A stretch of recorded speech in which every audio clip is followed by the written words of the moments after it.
If you are building your clinic or preparing for your clinical exams, you've already discovered there are a million different types of theories out there. Social work is such a unique field because we are anthropological, we are sociological, we are psychological. Everything we do tends to center around building off from what other human service fields already developed. There's nothing innately wrong with this, however, it can make it extremely confusing as you're building a practice or preparing for an exam. Hello, my name is Dr. Christopher Graham, and our goal here at buildtheclinic.com is to help develop 100,000 profitable and purposeful clinical businesses. As we really start navigating the complexities of theory, it can become very convoluted. The first thing to note is theories and therapies are two different things.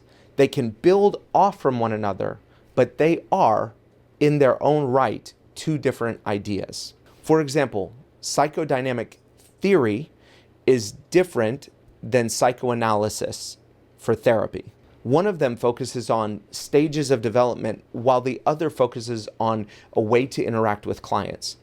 As you approach theory versus therapy, and you can see my other video on therapies over here, as you approach theories and therapies, it's important to understand, why am I needing this information and how is this going to serve my clients? You can know all theories in your mind, but if you don't have a therapy that works for your clients, it's not going to benefit them and they won't care.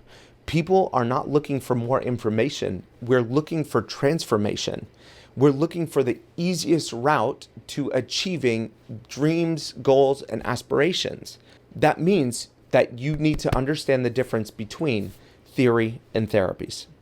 Number two, understand different theories and how they are applied in practice. For example, systems theory focuses on the idea that people cannot fully be understood in isolation, that we are all part of cohorts and groups. So systems theory emphasizes the interdependence of people, that we are part of family groups, social groups, peer groups, work groups, church groups, religious organizations. Everyone can be found in some type of a system. Social learning theory. Albert Bandura developed a way to look at behavior in the construct of learning. He eventually developed social cognitive theory.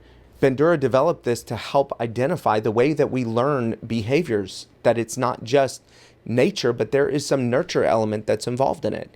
These are just a couple of examples, but there are so many other theories that exist out there that we as clinical social workers need to understand why it's relevant to practice and how it actually serves our clients. Number three, I think we're on number three. Know where to find the answers. You don't have to know all theories.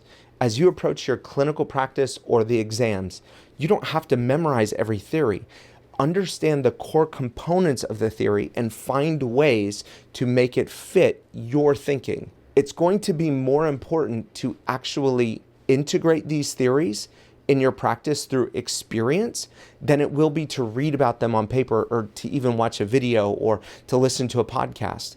Go review 3 or 4 different theories and then think about how they are applied in practice and then use them for one day each for a full week and see if you don't understand the theory just a little bit better. What you might find is that though it made sense intellectually, it doesn't actually make sense in practice. Or you'll find that it doesn't make sense to use that theory to help guide your whole practice. To be fully transparent, I used to think that psychodynamic theory really did tell me something about myself and my clients. The truth is that it really doesn't. For my practice, it doesn't make a whole lot of sense for me to put stock in that theory because it doesn't really tell me about my clients. It could tell me about their past, especially if they've had some negative experiences, but it's not going to tell me about what they're experiencing right now that's going to be meaningful. Find what works for you. Find what works for your clients. Good luck, and you've got this.